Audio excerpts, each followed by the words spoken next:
सामने भी नहीं आई, और आज तक उसे कितने लोगों ने पढ़ लिया होगा आप कल्पना भी नहीं कर सकते हो। उसकी संख्या करोड़ों को तो कई बहुत पहले पार कर चुकी है, करोड़ों को बहुत पहले पार कर चुकी है। छोटी सी किताब है, मिल जाए तो पढ़ना। कई बार काल सफलता का निर्णय करता है कि कब इसे, किस बीज को कब अंकुरित होना है, यह काल निर्णय कई बार करता है।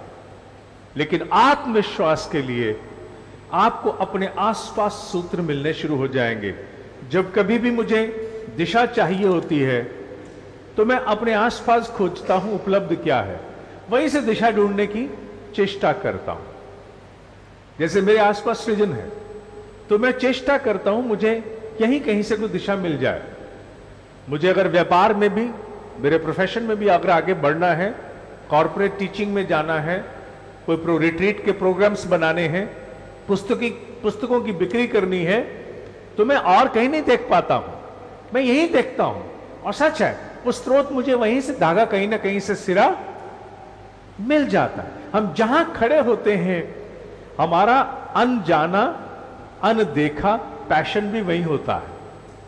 हमारी छाया हमसे अलग नहीं हो सकती, कभी नहीं हो सकती।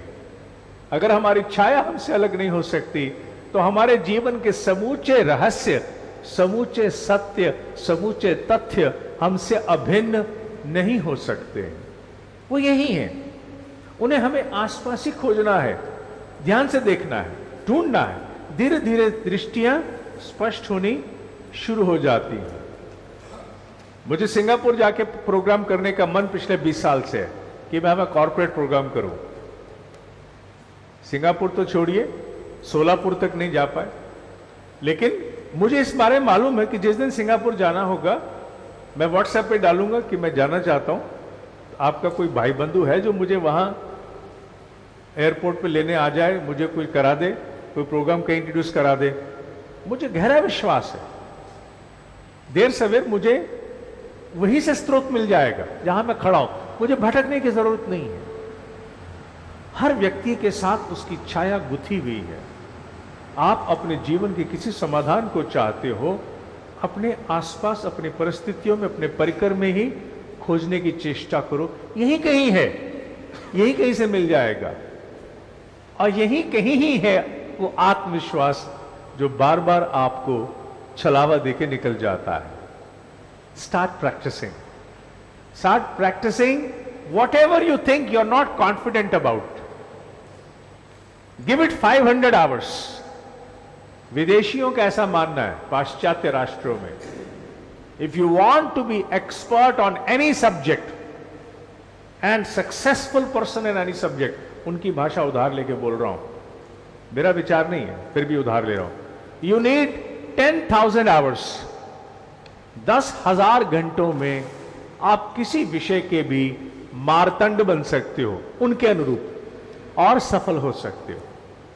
और 10,000 घंटे को अगर आप 10 घंटे प्रतिदिन के हिसाब से गुणा करेंगे तो मान्यवर लगभग 3 साल बन जाते हैं। 8 घंटे से करोगे और आगे चला जाएगा। औसत 5 साल मान लीजिए।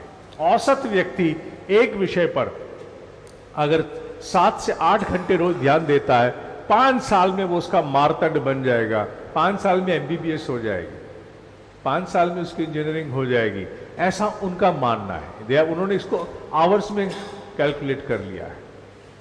आपको भी यही सूत्र है। जिस किसी विषय पर आत्मविश्वास चाहिए, there is no alternate except to go on practising it.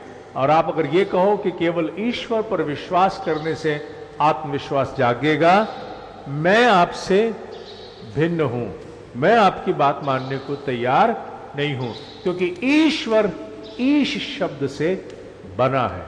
ईश माने डिसिप्लिन, डिसिप्लिन, डिसिप्लिन, और ईश्वर का डिसिप्लिन एक ही है, प्रैक्टिस, प्रैक्टिस, प्रैक्टिस। गीता का आधार ईश्वर के नाम को सार्थक करता है, अभ्यास और वैराग्य। गीता में से इन दोनों को हटा दीजिए, गीता खत्म। निष्कर्ष है गीता का, अभ्यास और वैराग्य। इन दोनों के बिना कोई योग मार्ग सिद्ध नहीं हो सकता। Whether it is social entrepreneurship, business entrepreneurship, bureaucratic entrepreneurship, spiritual entrepreneurship, any kind of entrepreneurship, if you really want to succeed, there is no alternate. आपको ये स्वीकार हो तो ठीक, आपको हजम करने में कठिनाई हो, आपकी इच्छा, करना आपको पड़ेगा। और इसके लिए कोई भी समय अंतिम समय नहीं होता, अंतिम सांस भी इसके लिए अंतिम पड़ाव नहीं है। जो आखिरी सांस भी ये सोच कर लेगा कि I must practice with absolute focus, और सांस छूट जाएगी, निश्चित है अगले जन्म में अभ्यास और वैराग्य बहुत सुंदर रूप से विकसित होना शुरू हो जाएगा। ये सत्य है। आप जिस विषय को लेके श्वास छोड़ते हैं वो विषय आपके अगले जीवन के ऑपरेटिंग सिस्टम का आधार बन जाता है। मैं अपना वक्तव्य पूर्ण करता हूं। प्रश्न उत्तर के लिए मैं आपको आमंत्रित करता हूं। हेलो।